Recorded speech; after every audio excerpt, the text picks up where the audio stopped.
I'm KiKi Pepper and welcome back to Storytime Sunday. I am super nervous right now because I'm about to tell you how I was homeless a few months ago. Now this story gives me so many nerves and I just feel super embarrassed to tell this story. So please don't judge me as I tell this story. So last year I was living in an apartment with my fiance, my kid, and my dog. And the apartment we were living in, it was a really nice apartment, but it was super expensive. We got a letter last year saying that they were going to raise our rent at the end of that year. And we were like, raise our rent? Like, are you kidding me? We're already paying all of this money. And they wanted to raise our rent to $2,350. Now, if you don't know anything about like real estate or anything, you can literally get a mortgage for the price that they wanted us to pay in rent. So I looked at my fiance and I was like, babe, I know this is crazy, but we have to move. Like, it is not reasonable for us to pay $2,300 for an apartment. So he agreed and we were like, okay, so we're going to go start the process of buying our own house.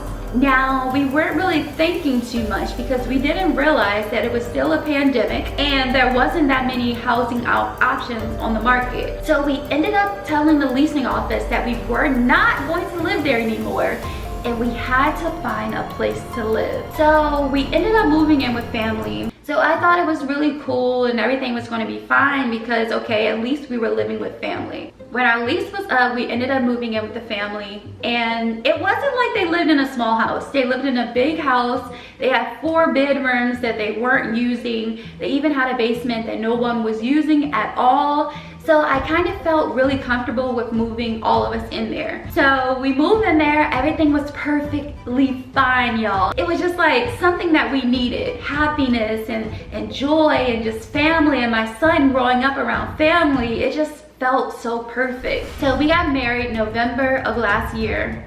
And as soon as we got married, everything just changed. It was as if we were living with people that we didn't even know. It was as if they weren't even family to us anymore, and things just started to happen and my eyes just started to get clear and see that, okay, well, maybe we outstayed our welcome. Maybe it was just time for us to go. So literally 2 weeks after we got married, I was on the phone with my dad and with my grandmother making Thanksgiving plans. Now, I do this every single year. I usually go to multiple houses for Thanksgiving. So I would just, on the phone making Thanksgiving plans. But little did I know, the family we were living with was listening to my conversation.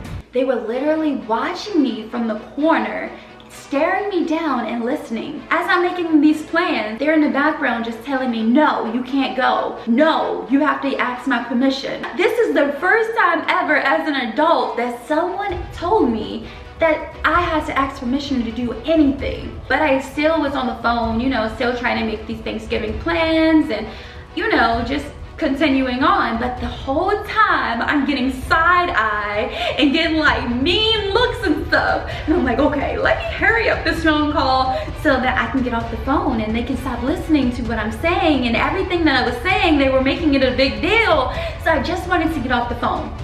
All of a sudden, my husband was laying in the back of me. He was taking a nap, and all of a sudden things just went left. There was a whole lot of yelling going on in the house between the family that we were living with. They were talking amongst each other, talking about me. And I'm just sitting there like, oh my God, like I'm completely shocked, completely blindsided. And all I hear is screaming, yelling, screaming, yelling. And then all of a sudden my husband, who was in the back of me, he woke up from his nap. He gets up and he tells me, go upstairs, go upstairs. And I'm like, oh my God, like what do you mean go upstairs? Like what's going on? I hear yelling, my husband starts yelling, everything just starts going crazy. And in the midst of all this yelling and in the midst of all this commotion, my son is walking around and I'm like, oh my God, I got to protect my son. I grab my son and I run upstairs. As I'm running upstairs, I hear the family talk about you can get out. And I'm like, what? I did not just hear them say that we can get out. It was the middle of the night. I had my son, my dog, me and my husband to protect. And I'm like, they want us to get out of their house? Like I couldn't even fathom that family would put us out. You know, I could not believe this, you guys. So I'm taking my son, I'm upstairs at this point. I'm packing all of our stuff. I'm like, oh my God, like I cannot believe this. I'm having a mental breakdown. I suffer from anxiety, I suffer from depression and all of that stuff. So I cannot take what is going on right now. Like emotionally, I am extremely broken. Emotionally, I am having a panic attack. And I'm on the phone calling my dad while I'm having this panic attack, while I'm hearing people screaming back and forth downstairs, and while I'm holding my son and trying to pack our bags at the same time. I'm literally having a panic attack. So I'm on the phone with my dad and I'm like, Dad, oh my God, please come out here. Something is happening and we have to leave, and please come out here and rescue us. Y'all, so my dad, he's the real MVP. He gets in his car and he starts driving down towards me. I call my mom, I'm telling her the same thing. I'm like, Mom, you have to come down here. You have to come and save us. I don't know what's going on. When you're in that moment, you're sweating, you're shaking, you're crying, you're mad. You're just overwhelmed, and that's all of the feelings that I was feeling at that point, because people were telling me to get out of their house and I had nowhere to go and I had a son to worry about. So after I talk to my mom, I go straight back downstairs, and as I'm going down the stairs, all I hear is more screaming and more yelling and more screaming and more yelling to the top of their lungs. It was as if we weren't in the house with family anymore. So as I'm standing there, I'm like, oh my God, I have to get my husband. I start to pull my husband. I'm like, babe, let's just go, let's just go, let's just go. I wanted to leave at that moment, but I realized that I couldn't because my stuff was in the house. And because we just got married a few weeks ago, it was hard to gather my wedding stuff and the stuff that I had there. Okay, it was hard to get my son's stuff, like his diapers, the big box of diapers and wipes, and then also get my wedding dress, and just, it was a mess, you guys. The war, the battle, everything that was going on, all of the commotion just came to a stop. Then all of a sudden it just like switched. They wanted to sit down and talk about everything, and I wasn't in that place. If you tell me to get out, and I was told to get out multiple times, it was time for us to go. So then all of a sudden my dad comes and I get a call from him that he's outside.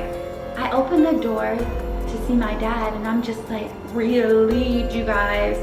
Oh my God. To see my dad standing there, it was as if I was just saved. It just felt like my dad made me feel protected, if that makes sense. It felt like, I don't know, it was just like a beautiful moment that he came. So my dad comes and we start putting all of the stuff that we have inside of my car. We have two cars. My husband has a car and I have a car. So we put all of the stuff into my car. It was just so much stuff in my car that I couldn't move my car. So my dad ends up taking my dog, y'all. And oh my God, my heart was so broken because I watched my dog get into my dad's car. And in my mind, I'm like, this is all my fault. I felt helpless. I felt like it was my fault because here I am like thinking that life was going to be so great to move in with family, and I just feel like I shouldn't have done it. Like I feel like we shouldn't have moved there. So seeing my dog just get in his car just really broke my heart because she didn't even know why she was leaving, and I know it's just a dog, but she didn't understand what was going on.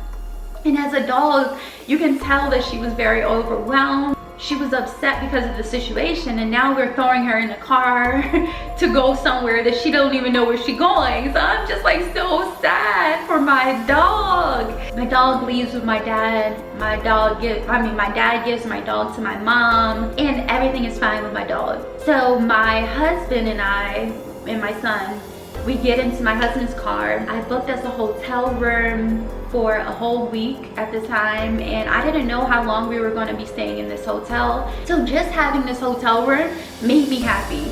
I was just so relieved, like, thank you for allowing us to stay here. I wake up in the morning.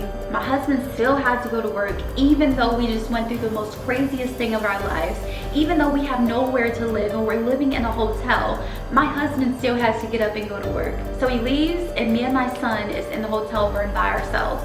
And that is when reality hits me. it really hit me that we're living in this hotel room and I don't know how long we're going to be here. And throughout the day, it was just crazy just watching my son because he was happy even though we were in a hotel. You know, he was happy. It was a small space, but he was still happy. So after a week of staying in this hotel, then I realized that I made a huge mistake. I did not extend our stay. So when it was time for us to check out, I tried to call the hotel. Oh my God, can we stay longer? Because I forgot to extend our stay. And the hotel told me that every single room in that hotel was sold out. So I'm like, oh my God, now I have to take my son. Now we have to go and find a whole nother hotel to stay in that day, right now, ASAP. So here I am, I'm online trying to find a hotel, on the phone trying to call around and find a hotel that has everything that we're looking for. So I ended up finding us a hotel to stay in. We moved into the second hotel, which was another crazy situation. The room that we were staying in, we walked in and there was bugs all over the wall, y'all. I've never seen anything like that in a hotel room where bugs are literally crawling on the wall. We called the front desk and we're like, we have bugs all in our room.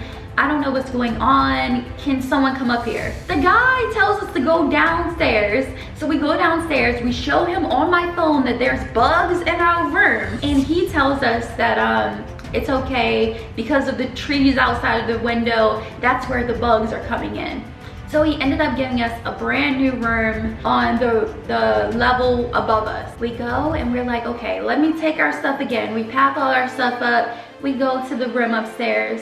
And honestly, it was perfectly fine. I didn't see bugs in this room, so I was comfortable with staying there. So after staying in this hotel for some time, we ended up moving in with my mom, which I can say I am so grateful that my mom allowed us to stay with her.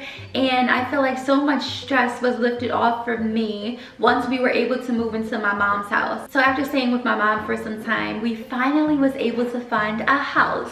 We went to closing for our house on December the 22nd, which is a few days before Christmas. And we ended up buying the house that we are living in now, you guys. So this is our house, this is what we purchased, and I am just so grateful and so blessed to be living here. So that's all for this video. Don't forget to go down below and like this video, subscribe if you haven't already, and share this video with one of your friends. Also, let me know down below what you actually thought about this video. Could you ever be homeless for a certain amount of time? Let me know in the comment section. I will see y'all in the next video. Bye!